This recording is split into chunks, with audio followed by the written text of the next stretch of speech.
ಅಧ್ಯಕ್ಷರು ನಾವು ಸುರೇಶ್ ಕೋರಿ ಅಂತೇಳಿ, ಇವರು ವಿರೂಪಾಕ್ಷ ವಕೀಲರು ಮತ್ತು ವಿಜಯಾನಂದ ವಕೀಲರು ಅಂತೇಳಿ, ನಾವು ಬಸವರಾಜ್ ಕೊರವಾರ್ ಅವರ ಗೆಳೆಯರ ಬಳಗದಿಂದ ಇವತ್ತು ಮೊನ್ನೆ ನಾವು ಧಾರವಾಡ ಜಿಲ್ಲಾ ಬ್ಲಾಕ್ ಕಾಂಗ್ರೆಸ್ ಅಧ್ಯಕ್ಷರು ಮತ್ತು ಗ್ಯಾರಂಟಿ ಸಮಿತಿದ ಅಧ್ಯಕ್ಷರಾದ ಅರವಿಂದ್ ಹೆಗ್ಗನಗೌಡರವರು ನಮ್ಮ ಹೋರಾಟಗಾರರಾದ ಬಸವರಾಜ್ ಕೊರವಾರ್ ಅವರ ವಿರುದ್ಧ ಒಂದಿಷ್ಟು ಪತ್ರಿಕೆ ಪ್ರಕಟಣೆ ಮಾಡಿದ್ರು. ಏನಂತಂದರೆ, ಬಸವರಾಜ್ ಕೊರವಾರ್ ಅವರು ಬಿಟ್ಟಿ ಪ್ರಚಾರ ಮಾಡ್ತಾರೆ, ಅವರು ಮತ್ತು ಈ CBI ಪ್ರಕರಣದಲ್ಲಿ ಬಿ ರಿಪೋರ್ಟ್ ಆಗಿದೆ, ಅವರು ರಾಜಕೀಯಕ್ಕೆ ಬರ್ತಾರಂತ ಕೆಲವೊಂದು ಸ್ಟೇಟ್ಮೆಂಟ್ ಮಾಡಿದ್ರು. ಅದಕ್ಕೋಸ್ಕರ ನಾವೆಲ್ಲ ಸ್ನೇಹಿತರು ಸರಿ ಇವತ್ತು ಹೆಗ್ಗನಗೌಡರಿಗೆ ಒಂದು ಹೇಳೋಕ್ಕೆ ಇಷ್ಟಪಡ್ತೀವಿ.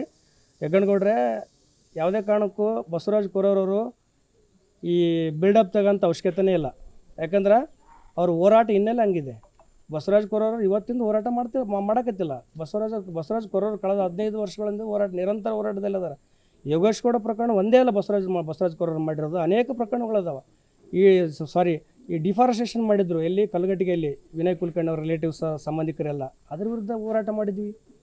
KIDB ಪ್ರಕರಣದಲ್ಲಿ 75 ಕೋಟಿ ರೂಪಾಯಿ ರಿಫಂಡ್ ಮಾಡ್ಬೇಕಂತೇಳಿ ಫ್ರಾಡ್ ಆಗಿದೆ ಅಂತೇಳಿ ED ಕೋರ್ಟಿಗೆ ಅದರಲ್ಲಿ ಹೋರಾಟ ಸಕ್ಸಸ್ ಆಗಿದ್ದು. ಕೆಲವೊಂದು ಅಧಿಕಾರಿಗಳು ಜೈಲಿಗೆ ಹೋಗಿ ಇವತ್ತು ವಾಪಸ್ ಬಂದಾರ.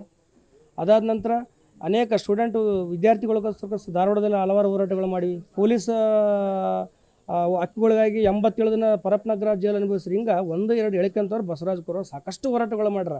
ಅಂಥವ್ರ ವಿರುದ್ಧ ನಿಮ್ಮ ರಾಜಕೀಯ ಲಾಭಕ್ಕೋಸ್ಕರ ಅಥವಾ ನೀವು ಯಾರ ಅಣ್ಣ ಗಿಣ್ಣ ಅಂತಿರಲ್ಲ ಅವರೆಲ್ಲ ನಿಮ್ಮ ಶಬಾಷ್ ಕೊಡಬೇಕು ಅಥವಾ ನಿಮಗೇನ ಸ್ಥಾನಮಾನ ಸಿಗಿಸ್ಬೇಕಂತೇಳಿ ಅವ್ರನ್ನ ಮೆಚ್ಚೋಕ್ಕೋಸ್ಕರ ನೀವೇನು ಸ್ಟೇಟ್ಮೆಂಟ್ ಮಾಡೋಕೈತಿರಲ್ಲ, ಇದು ಸರಿಯಲ್ಲ.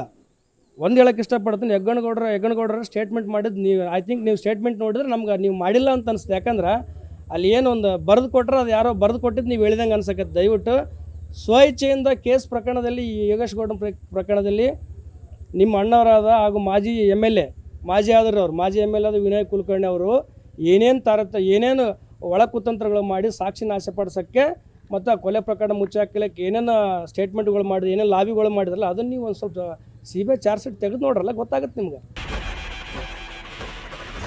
ಮನುಷ್ಯನಿಗೆ ಸಮಸ್ಯೆಗಳು ಸರ್ವೇ ಸಾಮಾನ್ಯ. ಅದರಲ್ಲೂ ದೃಷ್ಟಿದೋಷ, ಕೆಲಸ ಕಾರ್ಯಗಳಲ್ಲಿ ಅಡೆತಡೆಗಳು, ಆರೋಗ್ಯ ಸಮಸ್ಯೆ ಹಾಗೂ ಲೋಕ ಕಲ್ಯಾಣಕ್ಕಾಗಿ ಇದೇ ಮೊದಲ ಬಾರಿಗೆ ಧಾರವಾಡ ಜಿಲ್ಲೆಯ ನಿಗದಿ ಗ್ರಾಮದ ಅಂಬಾವನ ಮಠದ 7 ಕರಿಯಮ್ಮನ ಮಡ್ಡಿಯಲ್ಲಿ ಭೈರವಿ ಅಮ್ಮನ ಸಾನ್ನಿಧ್ಯದಲ್ಲಿ ಪ್ರತ್ಯಂಗಿರ ಮಹಾಯಜ್ಞ ನಡೆಯಲಿದೆ. ತುಂಬಾ ಕ್ಷೇತ್ರಗಳಿಗೆ ಸಹ ಹೋಗಿದ್ದೇವೆ, ತುಂಬಾ ಅವಧೂತರುಗಳ ಸಹ ನಾವು ಹೋಗಿದ್ದೇವೆ. ಇಲ್ಲಿ ಒಂದು ತಾಯಿ ಹತ್ರ ಇರುವಂಥ ಒಂದು ಶಕ್ತಿ ಒಂದು ವಿಭಿನ್ನ. ಪ್ರತ್ಯಕ್ಷ ದೈವ ಅಂದರೆ ಅದು ಭೈರವಿ ಅಮ್ಮನೇ. ನಾನಿದ್ದೀನಿ, ನೀನು ಇವತ್ತೆಲ್ಲ ಮುಂದೆ ನೀನು ಯಾವ ಮಟ್ಟದಲ್ಲಿ ನೀನು ಬೆಳಿತೀಯ ಅಂತ ನೋಡು.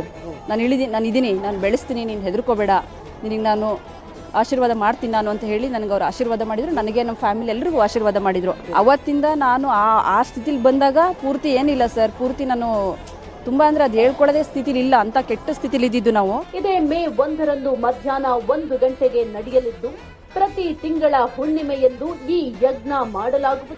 ಹಿಮಾಲಯದ ಮಹಾಯೋಗಿಗಳಾದ ಭೈರವಿ ಅಮ್ಮ ಅವರಿಂದ ನಡೆಯುವ ಈ ಯಜ್ಞಕ್ಕೆ ತಾವು ಸಹ ಭಾಗಿಯಾಗಿ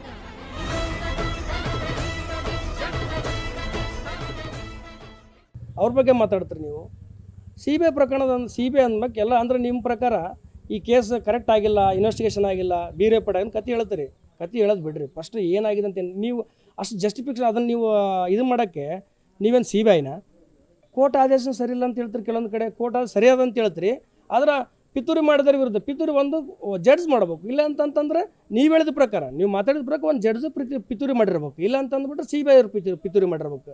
ಇವೆರಡರ ಮೇಲೆ ಅನುಮಾನ. ಯಾಕಂದ್ರೆ ನಿಮ್ಮ ಸ್ಟೇಟ್ಮೆಂಟ್ ಹಂಗಿದೆ, ನೀವು ಮಾತಾಡೋದು ನೋಡಿದ್ರೆ ಇವೆರಡೇ ಅನುಮಾನ ನಮಗೆ ಉದ್ಭವ ಆಕೈತೆ, ಮೇಲೋಟ ಕಂಡು ಬಂದು. ಹಂಗಾಗಿ ಬಸವರಾಜ ಕೊರವಾರ್ ಅವರು ಮಾತಾಡ್ಬೇಕಾದ್ರೆ ನೀವು ಭಾಳ ನಿಮ್ಮ ನಾಲಿಗೆಯನ್ನು ಹಿಡಿದಿಟ್ಟಿಗೆ ಮಾತಾಡ್ಬೇಕಂತ ಈ ಸಂದರ್ಭದಲ್ಲಿ ತಮ್ಮ ಮುಖಾಂತರ ಹೆಗ್ಗನಗೌಡರಿಗೆ ಎಚ್ಚರಿಸ್ತೀವಿ.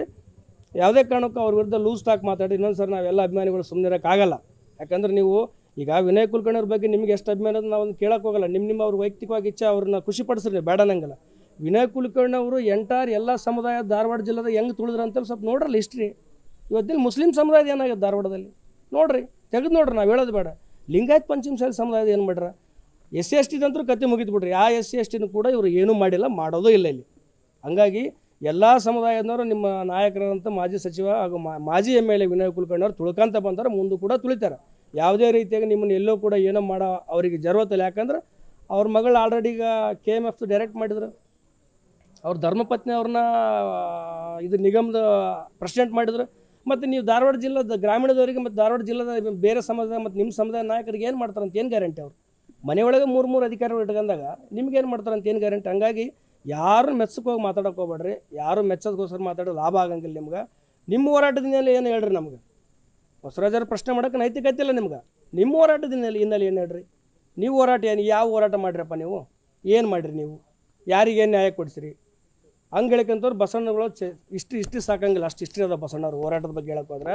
ಹಂಗಾಗಿ ನೀವು ಏನೂ ಮಾಡಿಲ್ಲ. ನೀವು ಯಾರ ಮೆಸ್ಸಕ್ಕೋಸ್ಕರ ಬ್ಯಾಕ್ ಡೋರಿಂದ ರಾಜಕಾರಣ ಮಾಡ್ಕೊಂಬಂದು ಎಂದು BJPಗೆ ಇದ್ರಿ, ಕಾಂಗ್ರೆಸ್ಸಿಗೆ ಬಂದರೆ ಮತ್ತು ಇನ್ನೊಂದು ಎಲ್ಲಿ ಲಾಭ ಇರುತ್ತೆ ಅಲ್ಲಿ ಹೋಗೋರು ನೀವು ಹೋಗೋ ಕೆಲಸ ಮಾಡ್ಬೇಕು ಹೊರತಾಗಿ ಯಾರೋ ಮಾತು ಕೇಳಿ ಹಿಂಗೆ ಬಸವರಾಜ್ ಕೊರೋರಿಗೆ ಆ ಲಾಭ ಈ ಲಾಭ ಹಂಗೆ ಹಿಂಗೆ ಅಂತ ಲೂಸ್ ಟ್ಯಾಕ್ ಮಾಡ್ಕೊಂಡು ಸ್ಟೇಟ್ಮೆಂಟ್ ಕೊಟ್ಟರೆ ನಾವು ಯಾರು ಸುಮ್ಮನೆ ಇರೋಕ್ಕಾಗಲ್ಲ.